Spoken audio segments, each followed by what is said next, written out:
world, welcome to another Cutting Edge show.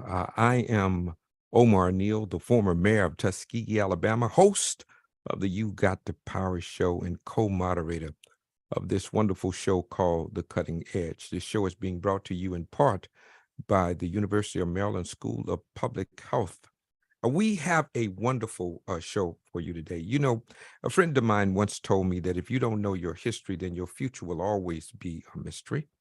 And so we are going to discuss today on the Cutting Edge, where we discuss all things COVID-19 and health and beyond, everything. We're going to talk about the history of Black healthcare. And we couldn't have a better panel to discuss this most important subject than Phil Hallen, who is the former president of the Maurice Faulk Medical Fund. And we have John Moon, who is the former Freedom House paramedic, and we're going to talk a lot about that. And then we have my dear friend, brother, Major Robert Taylor, retired Air Force, president of the Fairview Medical Center Legacy Organization. And of course, we are going to have a wonderful conversation today about the history of Black healthcare. But you know, I don't do this by myself. I got a sidekick. We call him Dr. T amongst these pods. He's a brother from another mother. He is the professor at the University of Maryland School of Public Health and director of the Maryland Center for Health Equity. Ladies and gentlemen, please join me in welcoming my co-moderator, my dear friend, Dr. Stephen B. Thomas. Hey, Dr. T, how you doing, my man? Hey, Mayor, it's always good to be in a space where you are. And for us to be talking about the history of Black healthcare, wow. Coming off the pandemic, we know this for a fact. We are still in the fight to be treated fairly, to be treated through the lens of equity when it comes to accessing our healthcare. And who could have imagined that the pandemic would bring that right to the forefront? And what strikes me as we think about the history, because, you know, this pandemic, it was 100 years ago, okay? The last time. The Spanish flu. There you go. And they even gave that a misnomer name. Yeah. But we still talk about it as the Spanish flu. But the point is that we will be talking about COVID 50 years from now and beyond. So we're in that history-making moment right now. Right. You're right. Well, you know, what we're going to do is we're going to rush on to, because we got a lot of things that we're going to talk about in the course of the show. But we need to bring on our team behind the scene. You see Dr. T and me oftentimes, but you don't see the people who are making this thing happen behind the scenes, headed up by our technical director, Meg Jordan, assisted by Maggie Daly. We also have Saria Khan, who is our social media coordinator, and Elijah Pugh Jr., who is the sound designer. And of course, so we have people who make this happen all the time. You can catch us on all of the social media platforms as well. Don't forget to like, share, and subscribe. Go to Facebook, YouTube, Instagram, Twitter. Make sure that you tell all of your friends about this show. This is a show that everyone, no matter who you are, can benefit from engaging. And so we also have a newsletter that comes out each and every week, even the weeks that we are not on the air. You can catch our newsletter. So subscribe to our newsletter. That's the QR code there, and you can just subscribe. It always have very pertinent information. Maggie Daly does a wonderful job in putting that newsletter together. It also archived our previous show. So if you did miss the show, you can always catch it on the newsletter the next week. And we have vignettes that we take out of from snippets of our previous guests to those profound statements that they make, and we put those on in our newsletter as well. It's done electronically, so it'll come right to your email, and you can keep up with the cutting edge. Well, Dr. T, we got a great show today. You know, it's really a family reunion for you. You got that right. right. And but it's a family reunion for me as well. And because this first guy that's coming up today is a dear friend of mine. He's like a brother to me, and I don't just say that. He really is like a brother. He's also, and you'll find out, he's a Tuskegean. All right. Now, he you don't get much higher than that in my book, right? When you say you got Tuskegee roots, you are a graduate of Tuskegee then Institute, now University, right? That's the highest honor that you can get in my book. But this brother was in the Air Force, retired major in the Air Force. Brother was a meteorologist, an officer in the he dealt with the weather stuff for the Air Force, and he also it was into in medicine. He was he came back and worked in the hospital area as administrator. But the one thing about this brother, let me tell you something. He invited me to come to speak at his church. Okay. And you know how you got the head deacon or somebody he's not the preacher, but he's like run the church. He that brother. I got you. You know what I mean? Just everybody respect him, and he's sharp as a razor blade. I can see. You can see that, right? Ladies and gentlemen, please join me in welcoming my friend, a brother from another mother, Major retired, my man, Robert Taylor III. Hey man, what's going on? Unmute. You want to unmute? Unmute. Take your time. Yeah, he's there. Well, Mary, there you go. There you go. Okay. All right, man. How you doing, fella? I'm doing great, and I'm so glad to be a part of what you all are doing, and thanks for the invite. You see he repping the Tuskegee hat, man. Do you, I see. You see that, right? That's what you call product placement. So I'm anxious to just do whatever you all would have me do. Absolutely. Well, one is, beginning by thanking you, brother, for taking our time. We do know that you have dual obligations, and you're going to have to leave us a little early.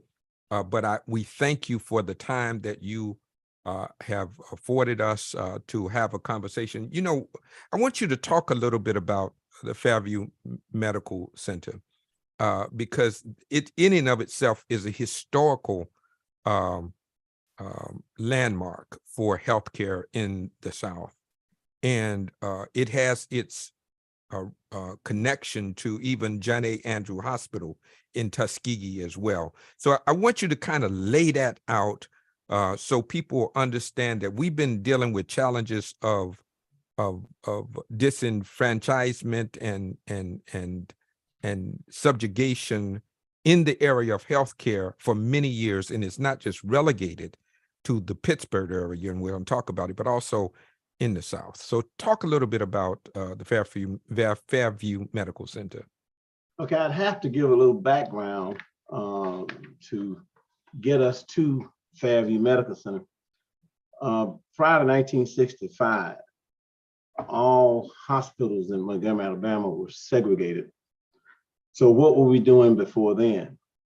Back in 1937, the city of St. Jude, which was a Roman Catholic social service organization, they established a project whereby they would provide medical, educational, and spiritual assistance to African Americans in Central Alabama. In 1949, they began a construction of a hospital. And in 1951, that hospital was completed.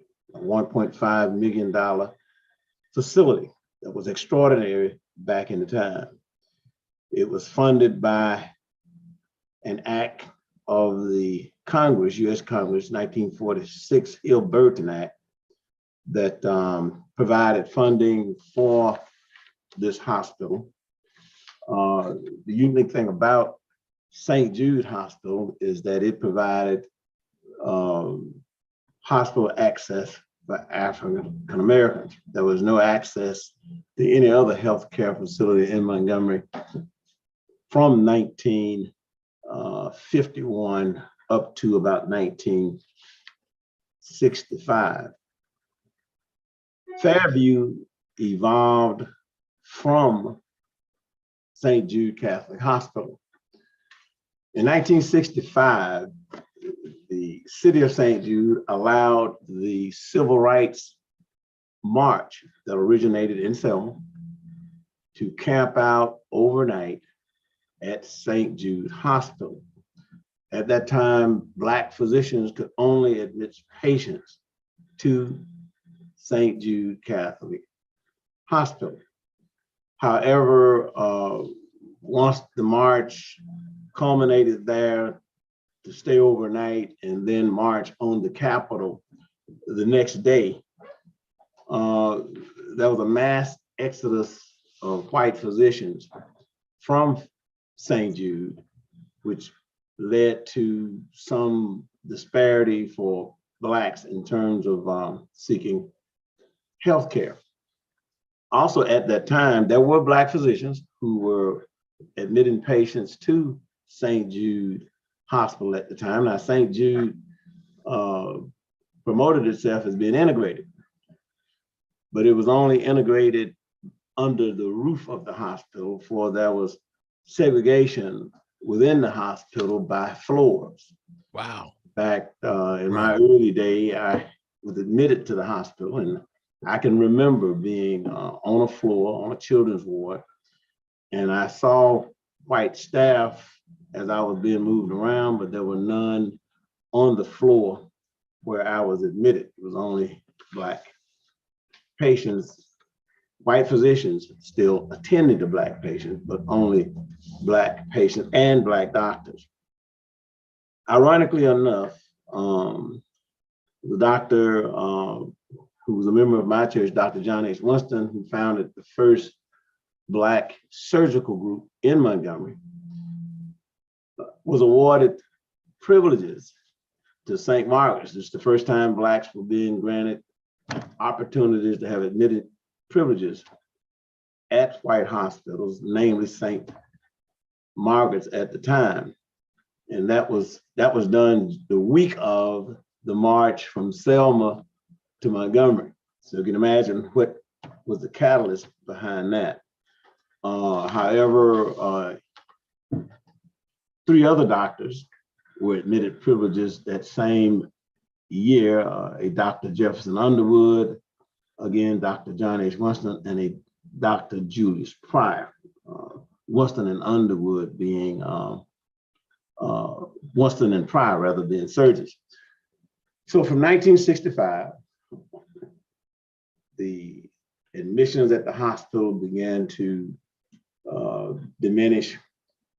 The integration process gave Blacks choices where they could now go to the other hospitals in Montgomery, and also the physicians were granted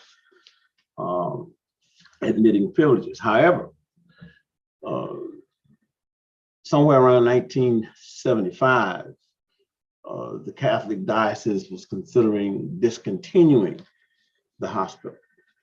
The hospital was still serving a significant service to Blacks in the area, for many had not decided to transition over to the white hospitals, but many had Black physicians who were still not admitting patients there. So the Black physicians at Fairview Medical Center decided that they wanted to keep the hospital open and to have it available for Blacks to be admitted, and also to keep Black staff who were operating in that hospital in significant positions as nurses and other healthcare positions. And they would certainly not have the opportunity at that time to go over to the white hospitals in the same capacity. So in the early days of St. Jude Fairview Medical Center evolving from St. Jude, in 1975, they decided that we change the name to Fairview Medical Center. This is prior to my becoming a part of the staff. They employed a hospital management organization, hospital affiliates, to come and be responsible for the administrator and the comptroller as far as operating the hospital. And they did recruit Black administrators to come. In fact, the first Black administrator did come in 1975. At that time, I had began a career in management with South Central Bell, and two of the admitting physicians were members of my church, lifelong members of the church, lifelong members of the community that I grew up in. And one approached me about coming over to the hospital to provide some continuity, because what was happening, Black administrators would come as employees of the hospital management corporation, but then there were demands for these administrators, and they would not stay long, and they would move on to other parts of the country. So I was to be the stopgap guy. I didn't have any, I guess you may say, training in hospital administration, but the first Black female physician to have a practice in Montgomery, Alabama, Dr. Higgle and Say Wilson, told me I could learn it on the fly. So you became the administrator of that hospital. I mean, I became the associate administrator at that time. Okay. And she felt that with my resume, I could be instrumental in the human resources department, the environmental maintenance department, personnel, as well as to develop a social services and a public relations department. But it wasn't long after that before I also was involved with doing contracts with physicians that we brought on to be staff physicians, one orthopedic surgeon and then another pediatric physician, which were the first also. They were first to come licensed and credentials in those areas to be on the staff at Fairview Medical Center. Let me ask you this, because I want to get to some questions, because that's a great background. So you're saying that after the Selma March, and people know Selma to Montgomery March was about voting. That's right. that St. Jude, which was a white hospital basically, said you all can camp out on our lawn before you move to the Capitol in Montgomery, Alabama.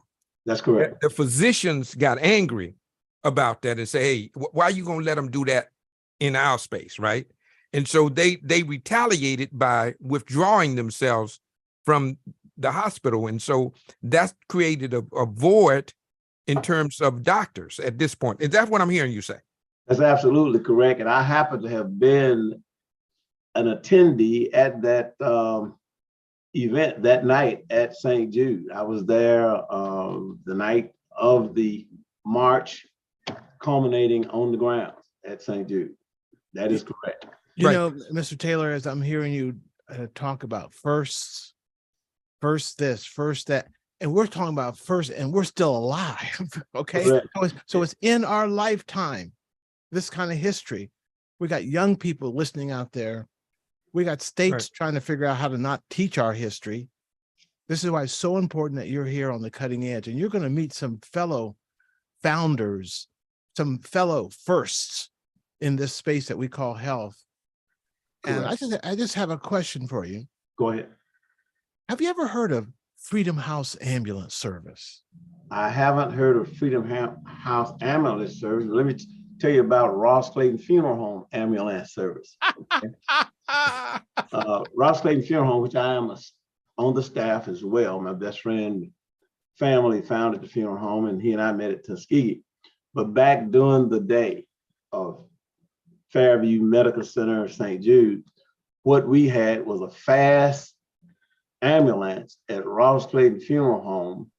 And my buddy would say, all we had for you was a clean sheet and a fast ride. That was to get you to St. Jude Hospital.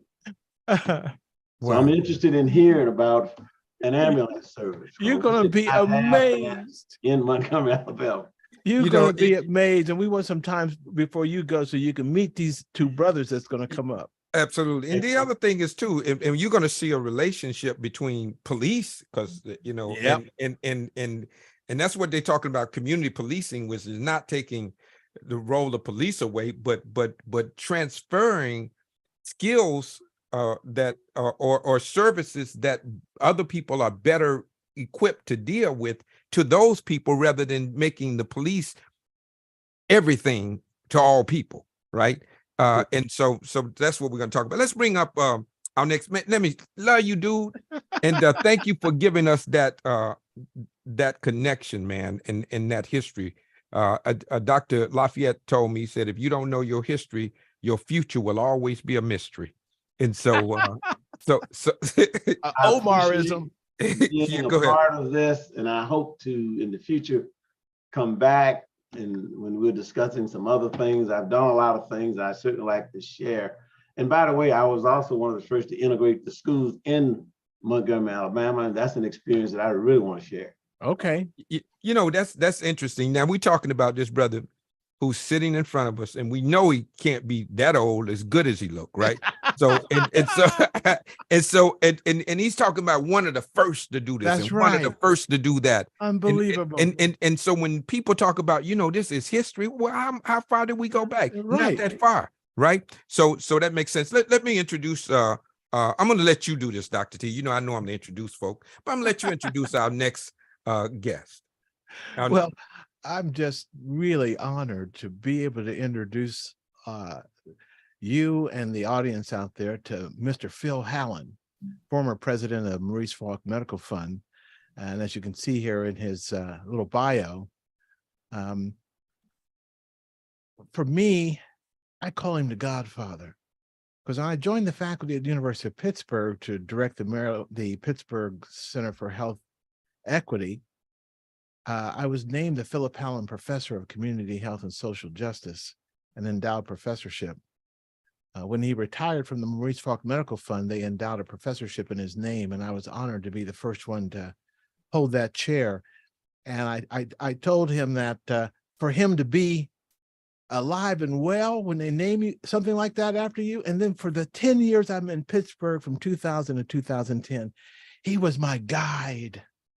He was my guide. The barbershop program we talk about a lot all began in Pittsburgh with Phil Hallen's support. So it's an honor and a pleasure to bring to the stage Mr. Phil Hallen. Hey, Phil. Welcome. Hey, man. How are you doing? Man, here's how we bring you up in the cutting edge. We snap you on stage. So good to see you, man. How you doing? I'm good. Glad to be here.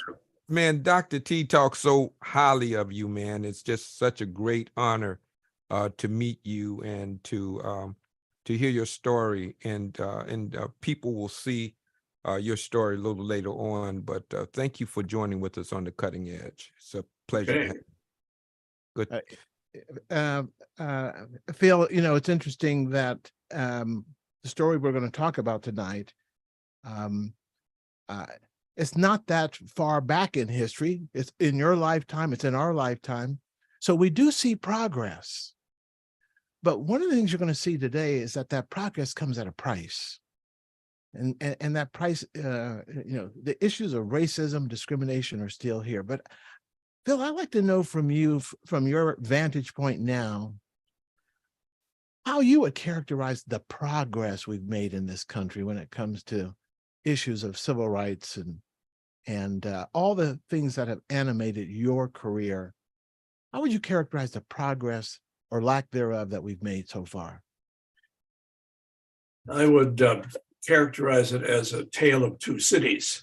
There are two tracks. Well, there are two tracks to almost everything in the world.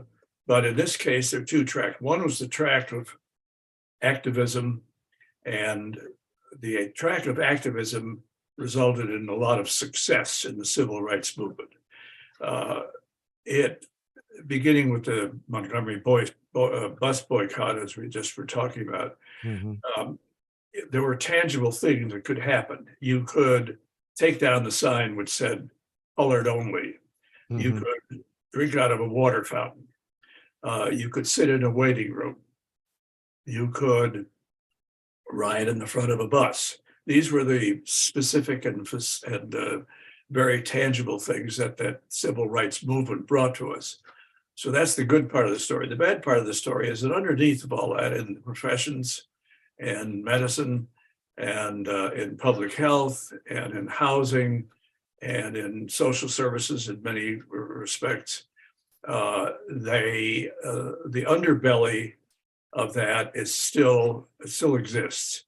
And we have an imbalance between the progress which we've seen in the civil rights movement and the actuality of practice, which goes on daily in our institutions, whether it's the police or whether it's in our healthcare system with health disparities, which are still dramatic, or whether it's any of the other vectors that can put in place to make us think that we were doing a good job. So we were doing a good job. We are doing a good job at one level, and we're failing miserably at another. You know, what's interesting to me is, I think about Viola Liuzzo, who was killed down south trying to assist in helping African-American people get the right to vote. I think about Reverend Reeves, who was killed. Now, what they both have in common is that they were both Caucasian. They were white people, right? And so my question was, what kind of pushback did you get from the white community for your advocacy for assisting Black people? Well, I was called a tree hugger. It was a Black oak tree. delicate representation of what I was really called. At that time, there was a spillover of white liberal and progressive thought, which had come out of many of the experiences that people had for the first time in the military, where they had experienced for the first time interactions with Black people. And many of these military came back to their hometowns and said, well, what we're doing here is not right. We got along fine in the military. My best buddy was Black. He was from Tuskegee, and so there was there at that level. And then at the level of professionalism, you had a group of people that were became involved through universities and through institutions of higher education in the civil rights movement. These were people of good heart, of deep, many of them deep religious commitment. Let's face it, the linchpin of the early civil rights movement was the church, not just the Black church, but the church in general. Mostly the white mainline churches all began to play out their gospel imperative to be fair and just and to take care of the marginalized. So you had a movement which was in which the Black community, which was struggling, and which you had a few incidents of actual confrontation, which resulted in changes in legislation and so on. But you also had a huge movement from the white community to take a look at this injustice. I mean, this is what brought about Mississippi Summer. This is what brought about Swerner and Cheney and all of the transportation of goods, services, educational opportunities, voter registration. All of these things were sent from the white North in a lot of ways to the segregated South to address those injustices. Mayor, go ahead. even Go on ahead, your Jeff. campus in Tuskegee, there's some buildings that have the name Rosenwald on it, Mhm. another philanthropist. And so I'm Mhm. saying that because Phil is a philanthropist, and I just watched the power of a philanthropist to direct money and resources to ideas that otherwise were being ignored. And so tonight we're going to see one of those examples of somebody stepping into the gap and using their imprimatur as a philanthropist to make a difference. Be mindful, the University of Pittsburgh campus, particularly where the School of Public Health is, borders the historic Black community Hill District. Okay. Yeah, I mean, you could actually, from certain parts of campus, walk into the Black community Hill. So that's how close. Where ground zero of the health disparities is literally in the shadow of one of the most prestigious academic medical institutions, University of Pittsburgh in the country. That's where Jonas Salk did his work. Okay. So I want you to see what happened there, but we need to have Phil's sidekick. Our other guest who comes out of Pittsburgh, Mr. John Moon. So we say Pittsburgh is in the house, huh? I'm gonna give you the honor of introducing, since you hung out in Pittsburgh for a couple of days, you go ahead and I'm gonna let you introduce Mr. Moon. Well, it's interesting thing about Pittsburgh. It's a city of neighborhoods, and I remember I said, if you tell me what part of Pittsburgh you live in, I can tell you what church you go to. Polish Hill, the Italian district, the Black communities. Over time, some of that changed, but a lot of it is still there. It's an amazing city because of what could be done in the face of the injustices. And so I had the honor and pleasure of meeting John Moon when I was in Pittsburgh, but more importantly, to learn more about his legacy. As you can see here, he's a former Freedom House paramedic and transitioned into the successful career as an emergency medical technician in Pittsburgh. We take EMS almost for granted these days. And one of the things the audience tonight is going to learn is how the modern EMS that we take for granted today had its humble beginnings in Pittsburgh with the help of the philanthropist we have here, Mr. Phil Hallen. Hey, John Moon, welcome to the Cutting Edge. Give him some snaps, snap him up. Let's snap him up. Let's Come on, snap him up. Hey, what's happening, baby? Thank you very much. It's an honor and a privilege to be here. I really appreciate the opportunity. I have to admit that when Dr. T told me about the Freedom House group, I had never heard of it before. And I felt a little bad because I said, I'm pretty, may on not the cutting edge. We're on the cutting. I may not be the sharpest knife in the drawer, but I'm pretty cool. And I read a lot, but I'd never heard it. And once I heard, I said, wow, this was the genesis. This was the beginning. And we have people who can talk about it, who were part of it. So, what I like for you to do, and we're going to show a film on it, but I want you to talk about your genesis of it, because that's just a little bit, not because you're in the film. So I want you to just tell us how you came about this before you got there. I want to get your story. Well, having grown up in the Hill District, probably the top job at that time in the hospital was a hospital orderly for African Americans, or nurse aide at that particular time. And I worked at Montefiore Hospital as an orderly. Now, the position of orderly is unique in itself because we only dealt with male patients. We did the heavy lifting and transporting them back and forth to physical therapy and oftentimes inserting Foley catheters into male patients and things like that. So it was a important job on one end and not so important on the other. Mhm. And my career kind of transitioned in a very unique way because I happened to be in a patient's room when two of Freedom House's paramedics came in to take a patient home. And it was amazing because when they entered the room, they commanded the presence of everybody in that room. They didn't have to come in and say, we're here, or move over, or get out of the way. Just their mere presence drew attention to them. These were black And- men?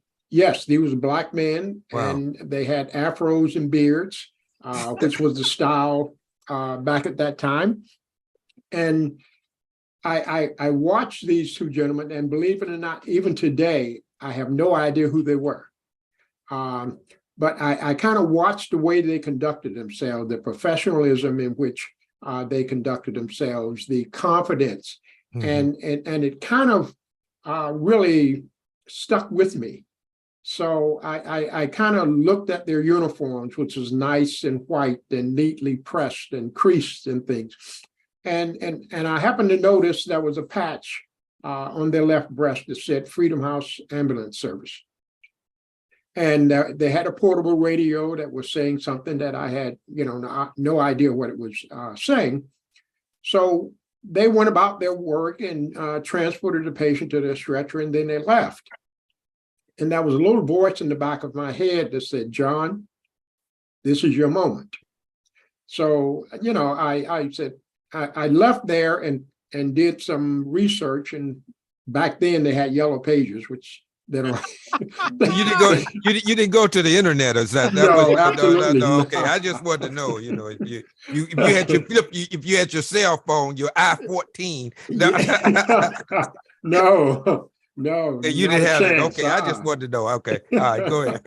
So Okay, good. I found out where Freedom House's offices were, and they were located in Presbyterian University Hospital. And I went there and walked in at that particular time and said, I'm here to apply for a job. Now, I had been in hospital orderly. I take care of patients. I bathed them. I made their beds. I fed them. What more could, I not be trained to do? So I Mhm. walked into the office, and the gentleman said, okay, if I showed you a picture of the heart, would you be able to diagram the circulatory system? No. He said, okay. If I showed you a picture of the lungs, would you be able to kind of label the respiratory tract? No. He said, okay, well, you're not qualified to work here.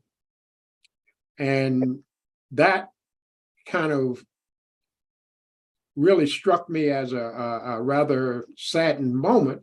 And I left there. And that little voice kept saying, okay, John, this is what you wanted to do. So it's up to you to find out how to do it. Mhm. And once again, I went back to the yellow pages, Right, right. which I'm sure the majority of us, the panel, have no concept of right about now. And I found where there was a basic training program at a local fire academy. And it was 13 weeks, twice a week. And I went there and took the course, and I was the only person in the class that looked like me. And I passed it and took the written test and passed that. And once I got my certificates of completion, I went right back to Freedom House and got hired on the spot. Wow. Wow. And it was such a awakening moment that they sent me from Freedom House's offices directly to the uniform store. And I went and got those uniforms and came back, but I still had a dilemma. I was still employed by the hospital and working for Freedom House. So I worked 16 hours a day for about 2 years. Wow. 7-3 at Montefiore and 4-12 at Freedom House. I was a lot younger then. How old So were I you, had- John, at the time? I would say roughly about 22 years old. Okay. So I had the energy and to go get it. And at that particular time, it was nothing to do.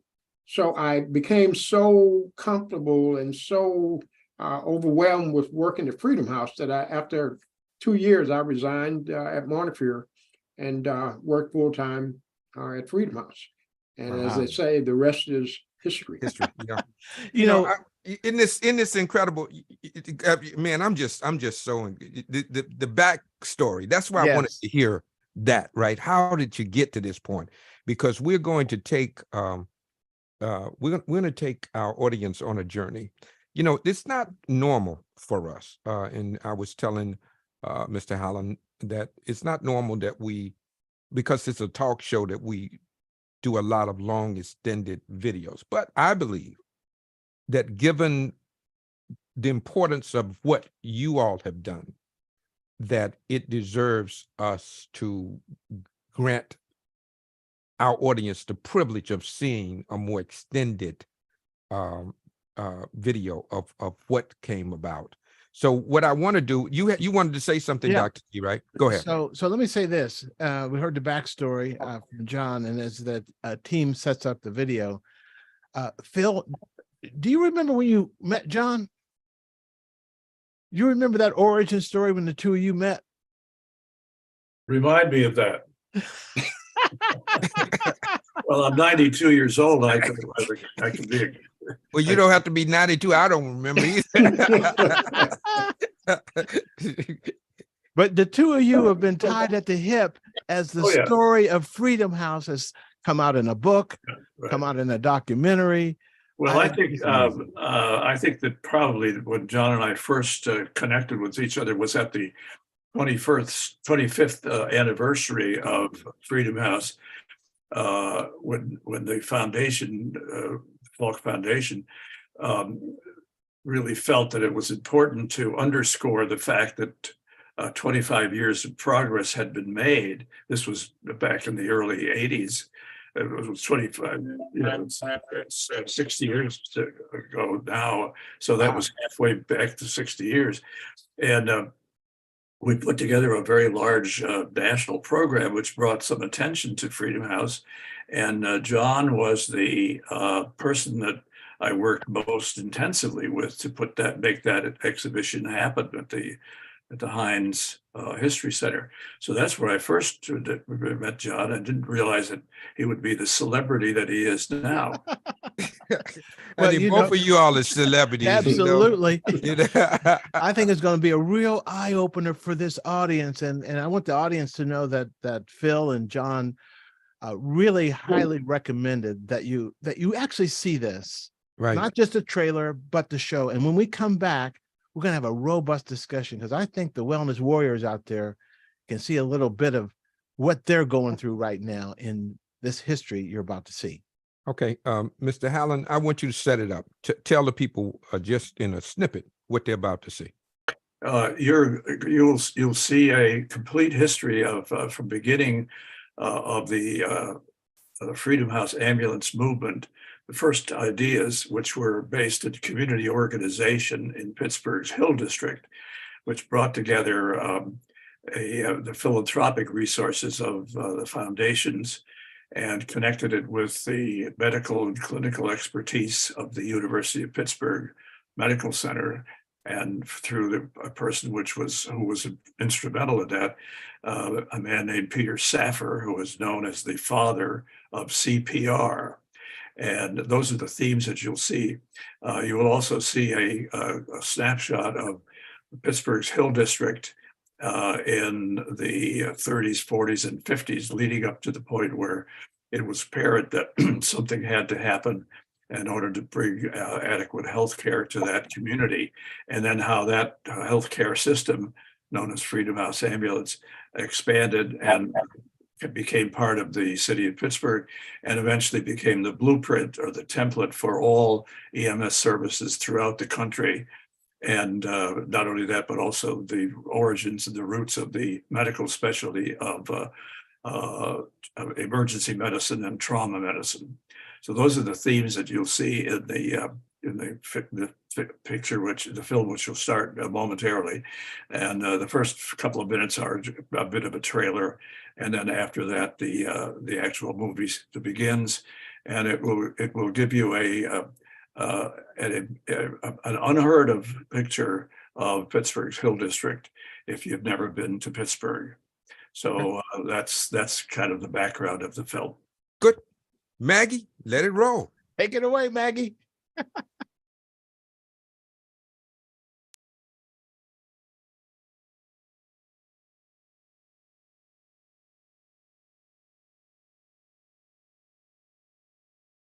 MC and generous support from these funders. Thank you.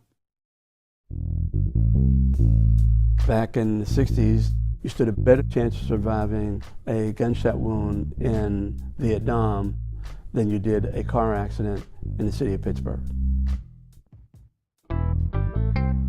There weren't ambulances as we think about them today. People called the police, and hopefully the police would actually come and pick them up. Relations between the police and the Black community were oppressive. I found my mom laying on the floor. 2 police officers showed up and said she was drunk and they were not going to transport her to the hospital. You never knew how it was going to turn out. It was a gamble.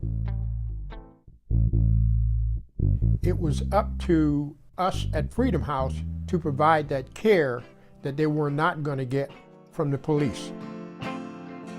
Freedom House ambulance service really turned into an incredible success story.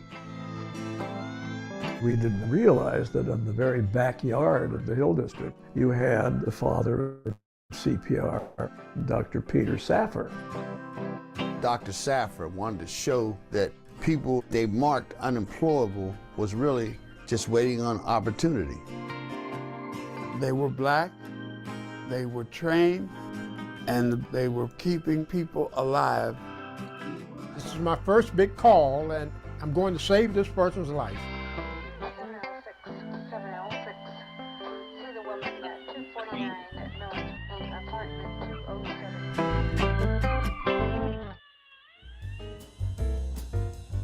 The high point of Black Pittsburgh would have been in the 1940s. Pittsburgh was the center of making armaments for the war effort, which funded the nightclubs, Black music, Black businesses, really created an era of prosperity. In the evening, we watched the grown-ups go back and forth to the clubs. They were all very spiffy, dressed up. It was quite a joy to watch them.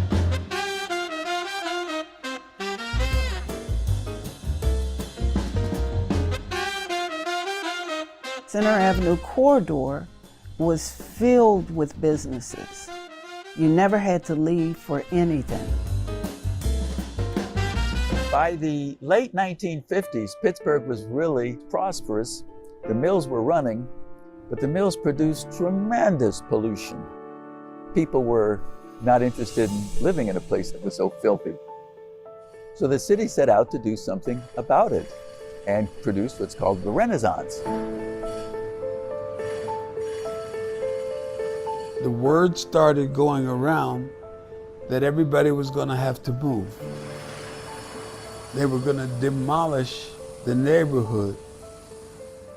I remember wondering, why? Where are we going to move to? What's going to happen with our friends? It was a frightening experience.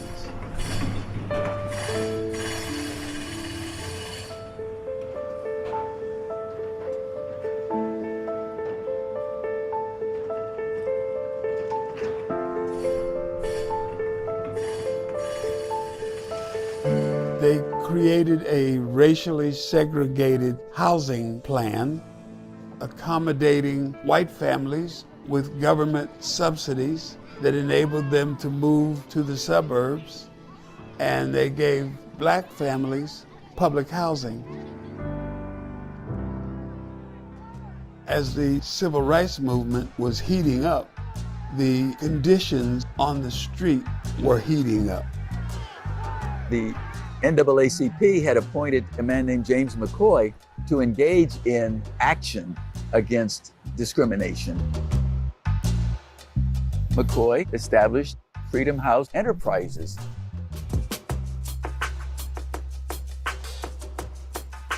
One big need that the Hill had was medical services. I can remember as a kid, anytime someone was sick, the big black wagon would come up and they would just throw them in and leave. They used the same wagon to put dead bodies in, people they arrested, and they also used it to transport people in the community to the hospital. In 1966, Mayor David Lawrence was speaking just 2 blocks from Presbyterian Hospital. He had a massive heart attack. By the time they got him to the hospital, his brain had been damaged. He could not recover.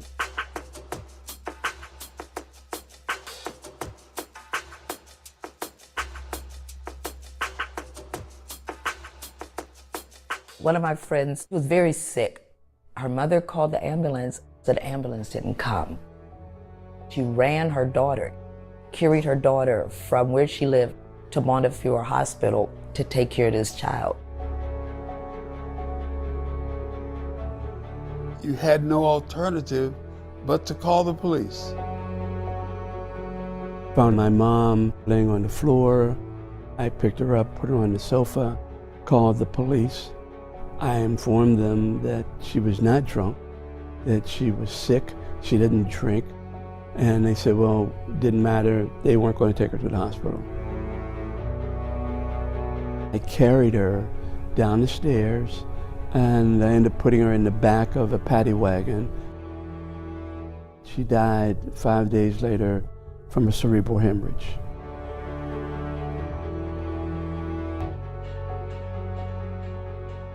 This is where a man, Phil Hallen, really stepped in. He came into Pittsburgh very aware of these inadequacies of underserved communities. In 1967, I was one of the co-founders of the Freedom House ambulance program. It grew out of a need in Pittsburgh's Hill District for medical care. A friend of mine who was the administrator at the University Hospital introduced me to Peter Saffer. As it turned out, Peter Saffer was working in the hospital that night, that David Lawrence had been brought in.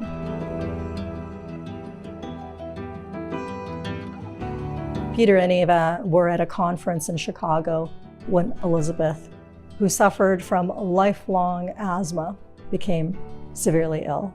She couldn't breathe.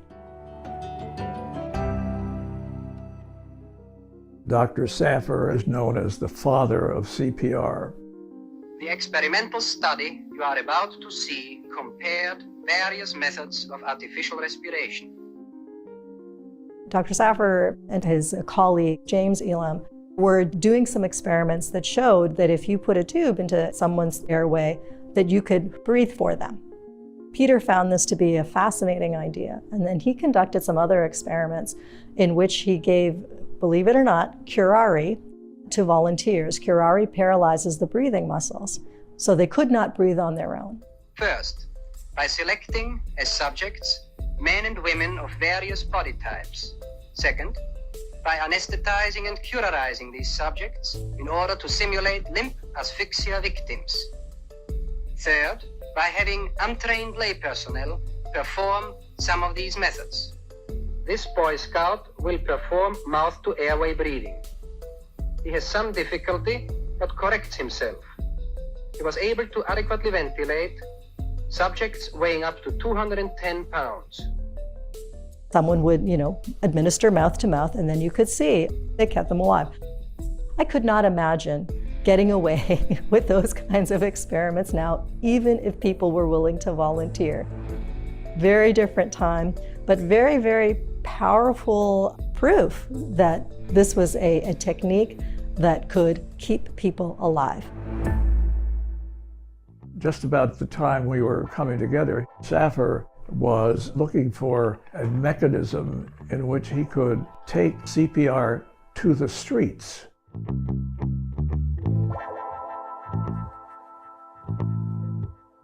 We literally drove up and down the streets.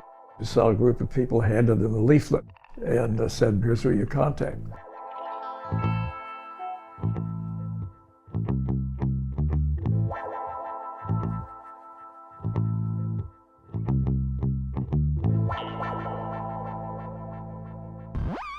My name is George McCary III. When I signed up, I was 19.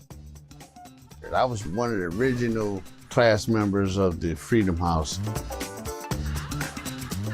Dr. Saffer said, well, I'm gonna give you a new chance in life. I'm gonna give you something to learn.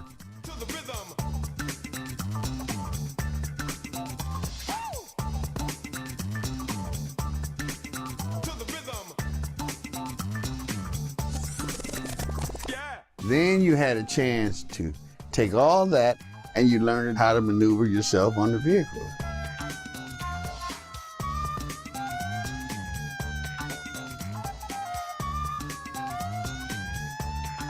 They learned how to do physical assessments. They learned to put in endotracheal tubes, intravenous lines on the scene. They did everything. By the time the ambulances hit the street, these men had become the most highly trained. Literally, they were the only trained EMTs in the country. My first memory of Freedom House was people coming to take you to the hospital that looked like you, that understood you. My first runs that I remember very well was at Fifth and Pride as a guy, he had had a heart attack. To be there, to see the whole system, you know, from me opening the airway to them shooting drugs in him, to him getting any kind of response, you know, it's amazing to be on the team from scratch.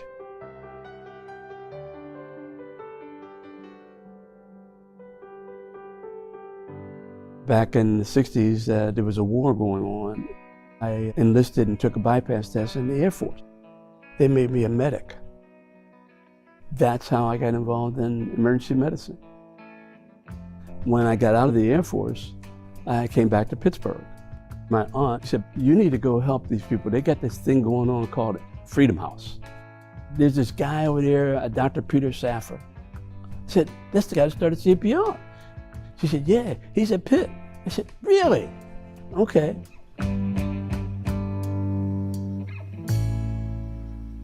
I joined Freedom House in the fall of 1972. I was raised in the Hill, so I knew firsthand what type of response the police were providing. You're living in a underserved, neglected area of the city, so you're not going to get the proper response from the police.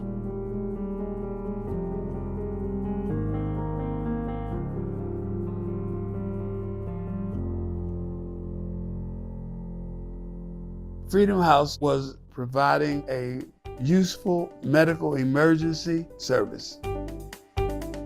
That was something that everybody was proud of.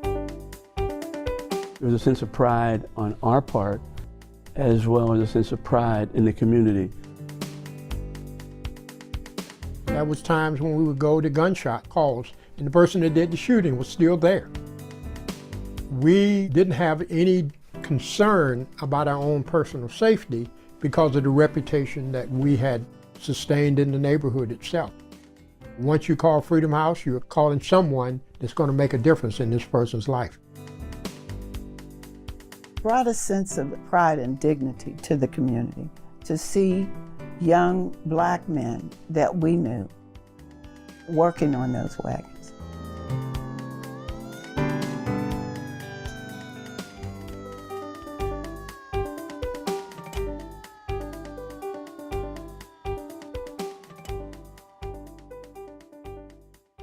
At the very beginning, the police looked at Freedom House oftentimes as a threat to their job security.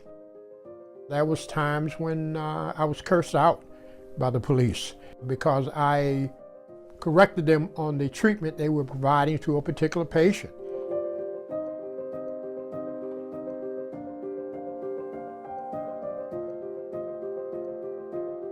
The cops knew what their limitations were. It took time, but they recognized the capability of what Freedom House could do. In Squirrel Hill, a young kid was struck by a Port Authority bus. The police arrived on the scene and they didn't know what to do. So one of the police officers requested Freedom House. And the police dispatcher said, I can't send them because it's not their district. Police officer responded, well, you need someone out here that knows what in the hell they're doing. Fortunately, we were able to provide care and transport him to Children's Hospital.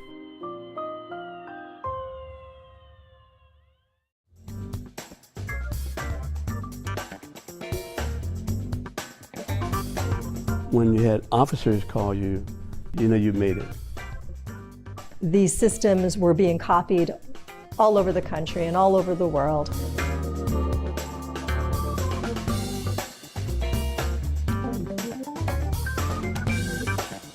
Peter and I went to Los Angeles. There was a TV program called Emergency. They contacted Dr. Saffer. And then we went to Germany. We talked about how you could train almost anyone who was willing and wanted to learn how to take care of somebody in a pre-hospital environment. Despite Freedom House's success, we had to overcome a number of roadblocks. We started to have issues about money and availability of grants, so the need for diversification became an issue. White males came in and got the training and experience and moved on to better employment opportunities, and we were left there as being their stepping stone to bigger and better things.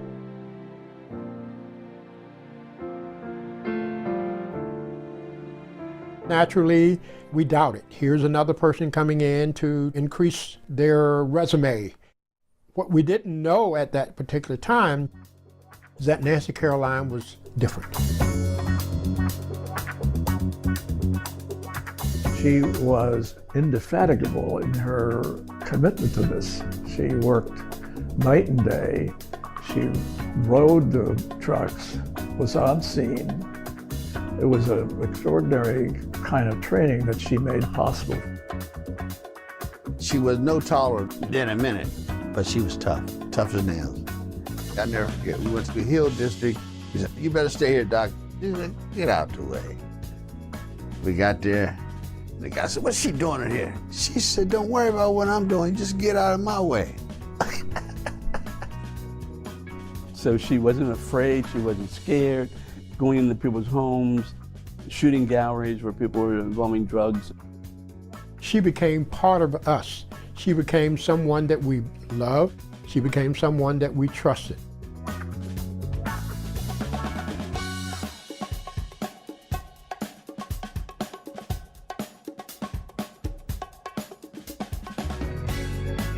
While she was teaching us, she said we were teaching her. I was the first person in the country to do a tracheal intubation in the field. We had an elderly gentleman that was having trouble breathing, and he was unconscious. My partner and I called Dr. Caroline. She immediately said, intubate this patient and start an IV on him. At that particular time, I thought she had lost her mind. My partner set everything up for me, and we intubated the patient successfully on the first try. She was overjoyed. And from that point on, it was normal.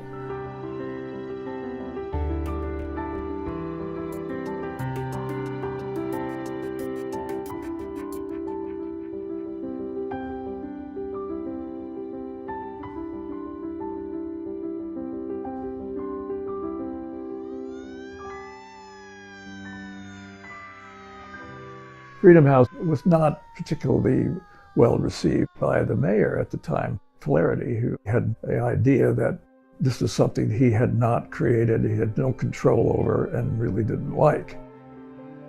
The politics became a problem. We wanted to expand Freedom House.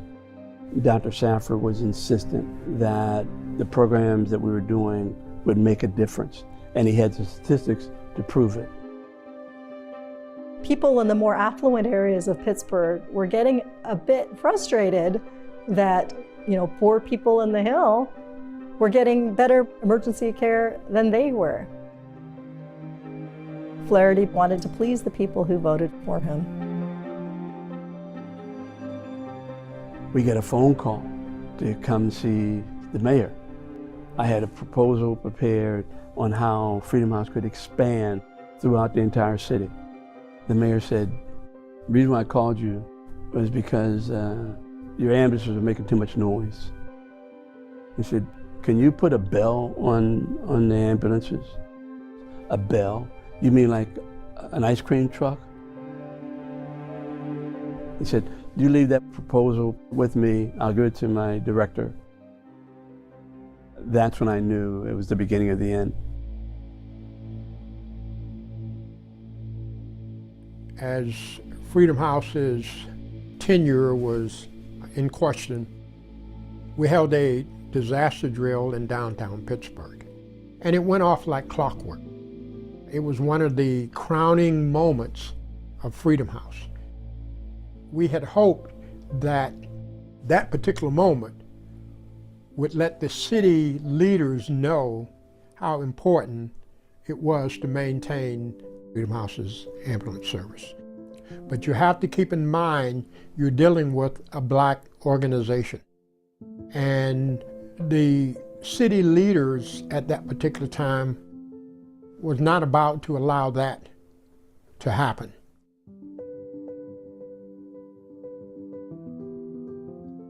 I took the very last call, October 15th, 1975. It was a lady who had fallen, took her back to Presby, and then we signed off the air at 12 o'clock and turned everything over to the city.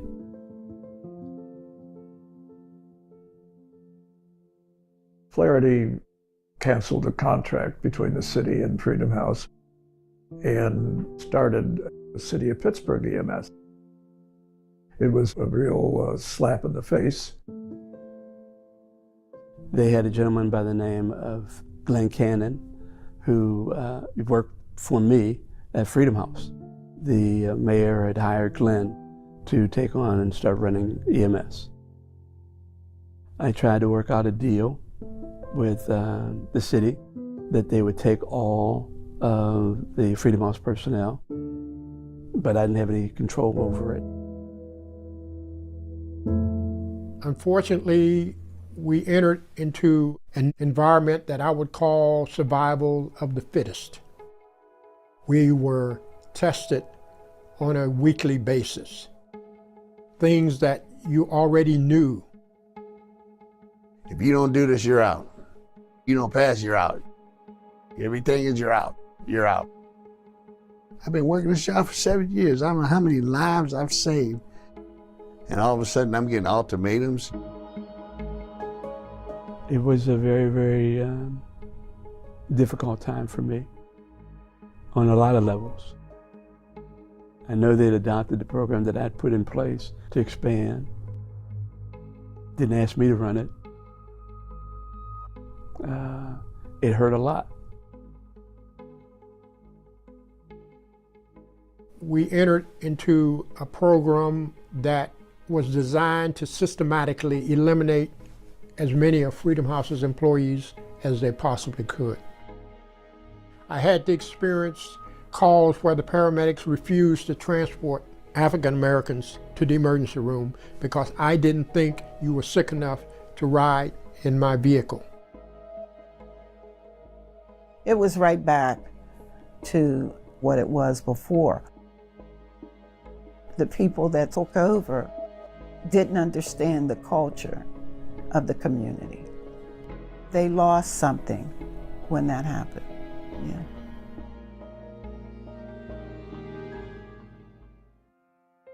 I knew of the barriers and the distractions and the hurdles that I had to overcome.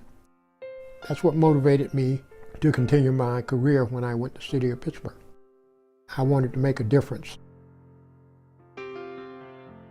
At that particular time, I was responsible for hiring and recruiting. She walked into my office and said that she was looking to work for the City of Pittsburgh. He said no one had ever taken the initiative to do that before. He said, there's something about you. I kind of mentored her. From that point on, my head started to swell as she gradually rose up through the ranks to become the deputy chief. And that as deputy chief, I will well and faithfully discharge. I'm the first African American to hold this title. But for the shoulders of the giants that I stand on, who are the members of Freedom House, I would not be here. Their hard work did pay off.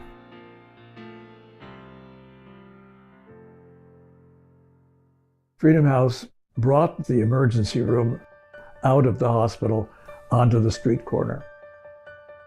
There was a need for us to take care of us because no one else would.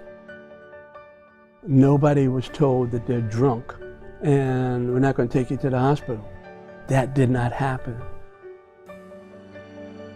We shared a lot of happy moments with the community, people in the hospital, doctors that said, thank you, I'm glad you were there. We made a difference. We took care of people who are alive today because of us. That is the legacy of Freedom House Ambulance Service.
Foundation of every EMS service in this country began at Freedom House Ambulance Service.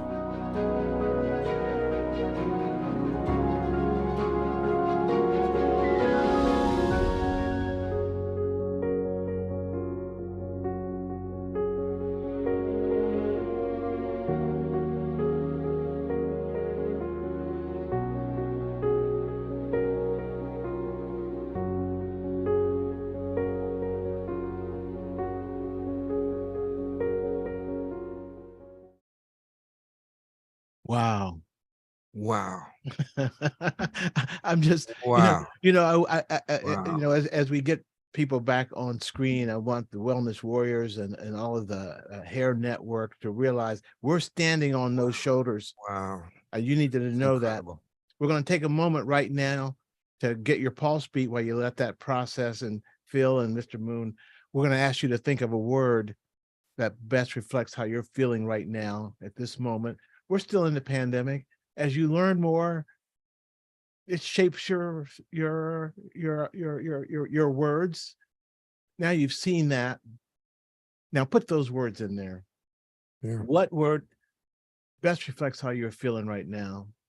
And then put as many words as possible in the next 60 seconds while we set the stage. And Mr. Moon and Mr. Hallen, when the cloud comes back, you'll see how people are feeling. That's our pulse beat. The larger the word, the more people who said that word. But let me just say this. I still can't believe I got this far in my education and I never learned about Freedom House in any of my formal education. I learned about Freedom House from Phil Hallen. And I hope the Warriors know why I take so many photos. We got to make our own history. You had the archives so you could put the stories together that you're doing right now. Amazing. Yeah.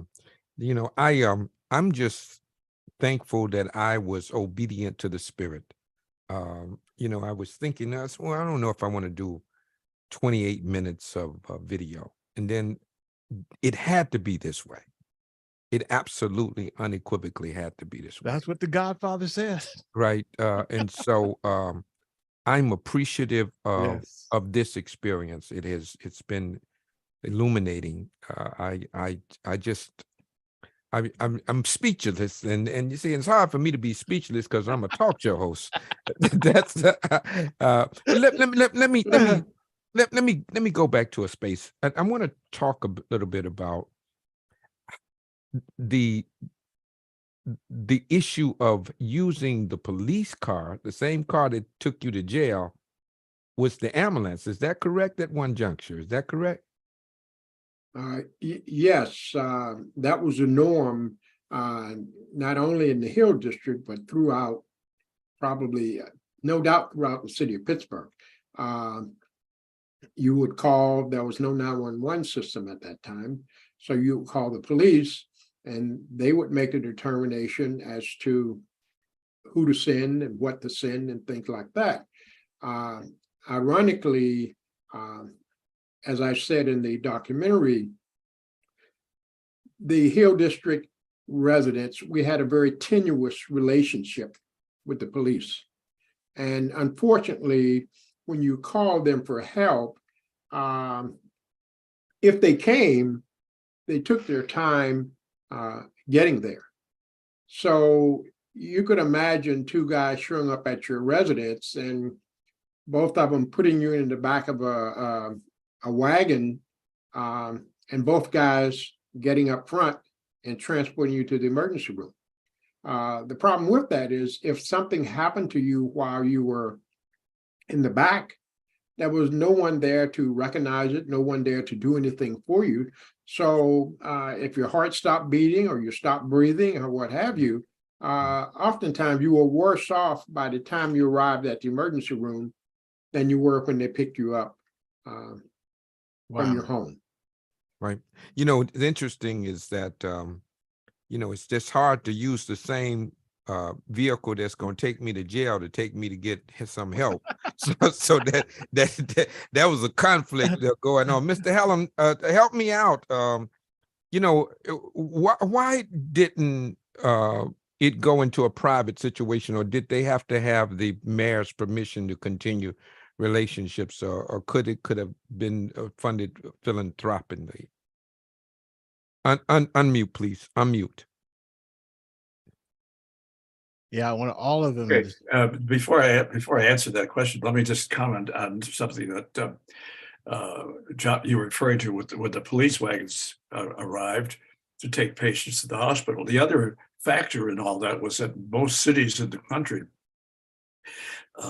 ambulance service is also provided by the funeral directors, funeral homes. Right. Most of them operated an ambulance service, which frequently just converting the back of the hearse from carrying a casket to carrying a stretcher. And I was reminded of what someone said earlier in the program, that you had an ambulance service which provided nothing more than clean sheets and a fast ride.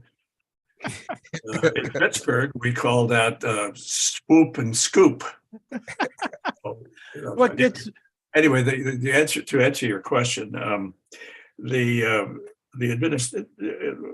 going back to what I said earlier, there were two tracks of the civil rights movement. One was the action set, which was exemplified by what happened with the training of these people, with the advent of the service, with the providing of this template for the rest of the country.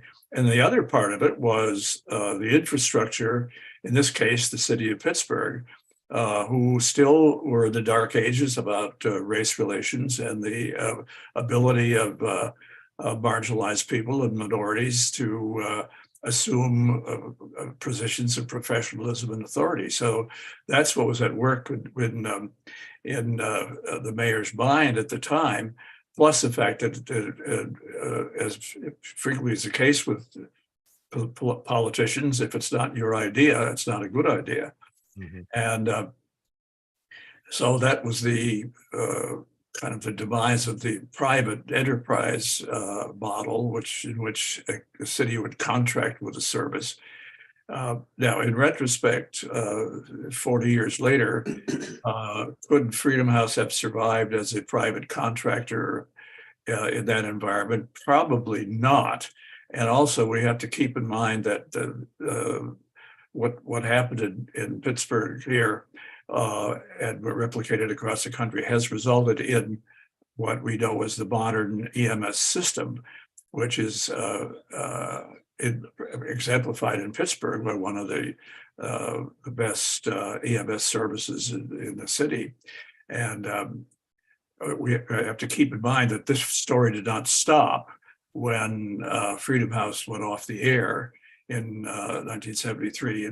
It continued with people like John Moon and Mitchell Brown, who made dramatic work in the state of Ohio, and particularly the city of Columbus, to make EMS the force that it is today.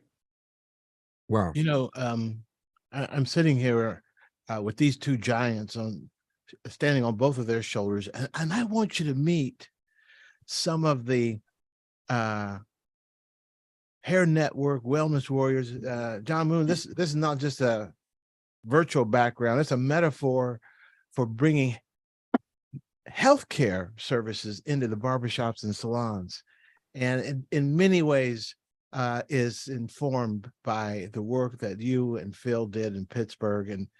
And we have one of our wellness warriors, one of our lead barbers right here, Dynamite Brown.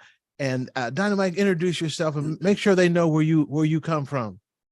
Well, hello, everyone. I'm Mike Brown. I've been a part of the program for a little over 12 years now, 13 years. My family originates from Pittsburgh. I'm telling you, this is really passionate to me because I used to go to Pittsburgh and spend the summers. And my family lives in Braddock, Rankin, McKeesport, West Mifflin. They're all over the Hill District. They're all over the place. And when I go there, and I still do, you know, this show right here, it just does a lot for me because I was just enlightened by the father of time. You know, I mean the father of the father of the CPR with Dr. Safer come out of Pittsburgh. You know, that's ground root for me. I'm really fired up. You hyped, you know. I'm hyped about it, you know. Then you got Dr. Caroline is out of Pittsburgh, you know, and then going back and that video really showed me like the pictures of like when my grandfather and my grandmother were in the times there. And what's so sad, what saddens me is that when I visit there, like less than 3 months ago, the streets look the same. The same video that I saw in that picture, the streets look the same. And for me, they call Pittsburgh is a Commonwealth state. I mean, how for me, I'm like, how can I connect the dot to say that's a Commonwealth state where my family is from? That's passionate to me to see that it's still in the same condition as it was in the 40s.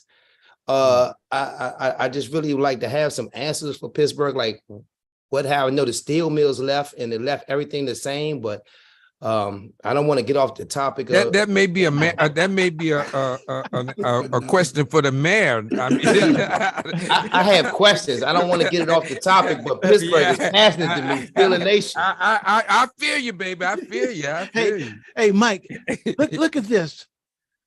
In the photos, when Saffer was doing some of his work, he had a colleague in Baltimore. Did you see that? It's the network. Okay.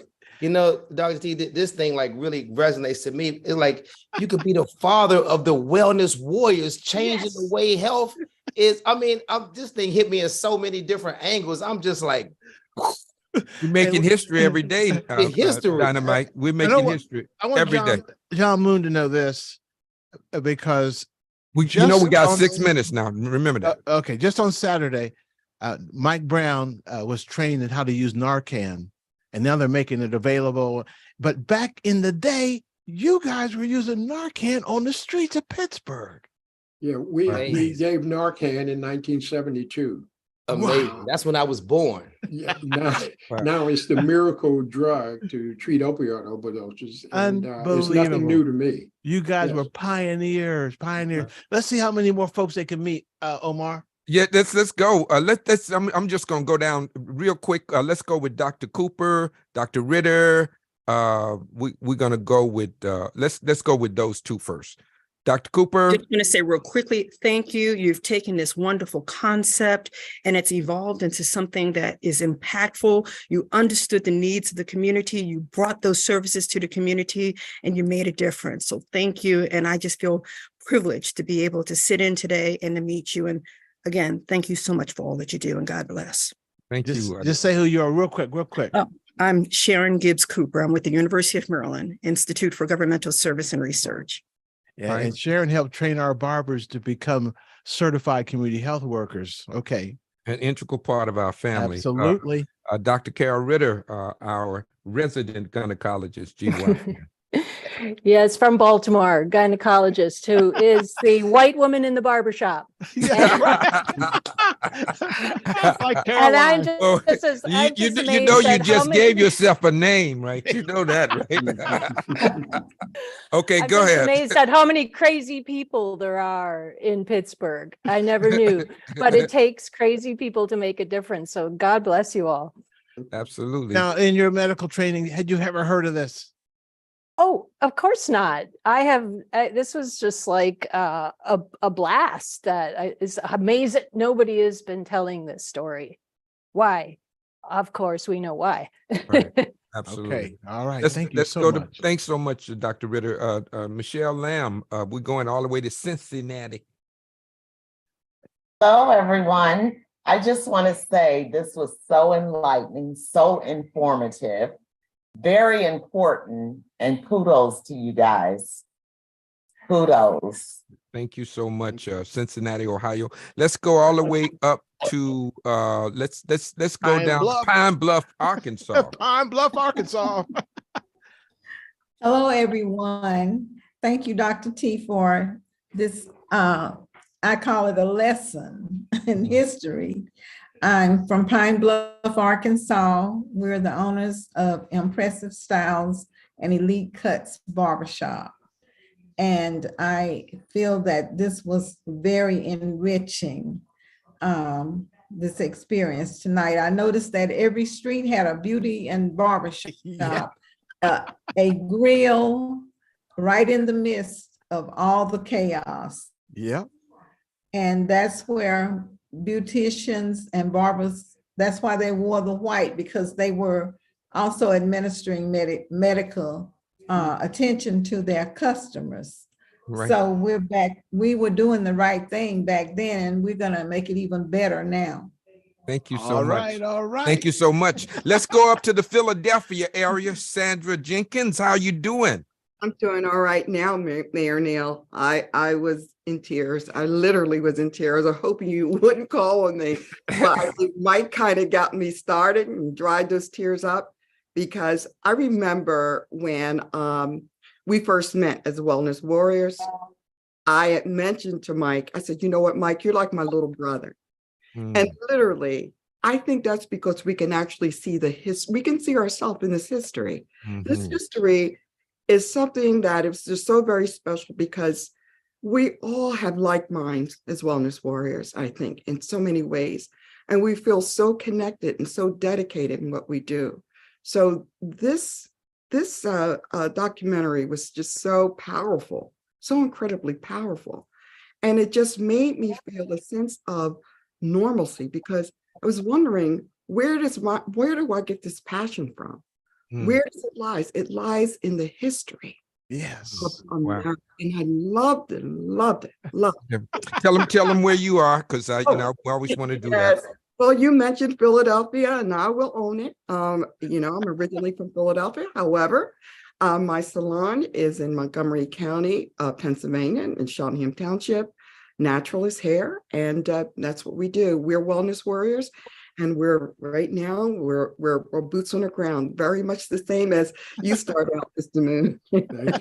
I want Phil and Mr. Moon to know Yeah. that these warriors did the first COVID vaccines in barbershops and salons anywhere in the country. Yes. All right. And now they're learning That's to address amazing. the other issues in our community. Yeah, that's amazing. Who we got next? Oh, Rochelle's here. Rochelle Newman.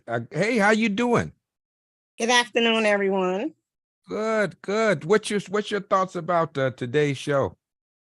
That trip down history lane, I would Mm. like to say that documentary, it just reminded me of my barbering book. When I first started barbering school, how they informed us that barbers were once medical physicians, they were surgeons and things like that. And to see, I'm like you, Miss Sandra, I got a little teary-eyed a little bit, but it was very informative. It really was. And it just reminded me, like you said, like it's nothing new under the sun. History repeats itself. Everything that has happened and is happening again. Like it just reminded me of, like Miss Sandra said, us being the barbers and the stylists of today that they were yesterday. So I appreciate that history lesson. I really do. Thank you. Thank you so much. Let's see if we can get Katrina Randolph to stop just for a minute. She's doing hair.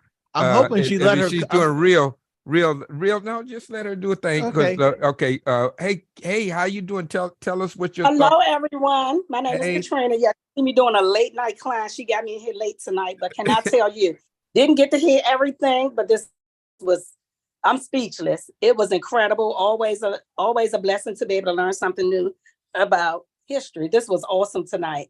And my client enjoyed it too. She was in here like, wow. Oh my, I didn't know that. We're So gonna yes, run. we learned something. Thank you so much. We're gonna run the show into barbershop flat screen TVs. Right. Let's see what that pulse beat looks like, Mayor. Yeah, let's see that, and we'll make that the end of the show. Let's see let's see what we collectively feel.